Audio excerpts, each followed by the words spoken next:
రైతులు మేము భూములు ఇవ్వమని చెప్పి చెబుతుంటే ప్రభుత్వం అది గ్రహించి కొత్త విధంగా వాళ్ళు ఆలోచన చేసి ఓహో వీళ్ళైతే ఇలాగైతే భూములు ఇవ్వవు అని చెప్పి నా కాడికి వచ్చి వేరే వాళ్ళ దగ్గరికి వెళ్ళి పలానా వాడు భూములు ఇస్తామని చెబుతున్నాడు. వాళ్ళ కాడికి వెళ్ళి నా మీద పలానోడు భూములు ఇస్తామని చెబుతున్నారు. కరేడుకు వచ్చి ఉప్పరపాలెం వాళ్ళు రామకృష్ణపురం వాళ్ళు భూములు ఇస్తున్నారని మాకు చెబుతున్నారు. వాళ్ళ కాడికి వెళ్ళి కరేడు వాళ్ళు భూములు ఇస్తామని చెప్పి అలా చెబుతున్నారు. ఇలా తప్పులు కావాలి పట్టించి మాలో మాకే ఐక్యత లేకుండా చేద్దామని చెప్పి గవర్నమెంట్ ఈ విధంగా ఆలోచిస్తుంది. మీరు ఎన్ని విధాలుగా ఆలోచించినా మా నినాదం ఒకటే, మేము సింటు భూమి కూడా మేము మీకు ఇవ్వము. అవసరమైతే మా ప్రాణాలు ఇవ్వటం తప్ప మీకు సెంటు భూమి ఇచ్చేది కూడా జరగదు.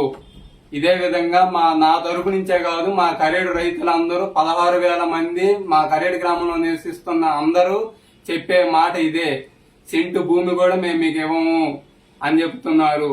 మీరు ఇది వెంటనే కళ్ళు తెరుచుకొని గవర్నమెంట్ ఈ సోలార్ కంపెనీ ఇక్కడ కాకుండా ఇంకా మెట్ట ప్రాంతంలో బీడు భూముల్లో పెట్టుకోవాల్సిందిగా మేము మిమ్మల్ని దయచేసి కోరుతున్నాము.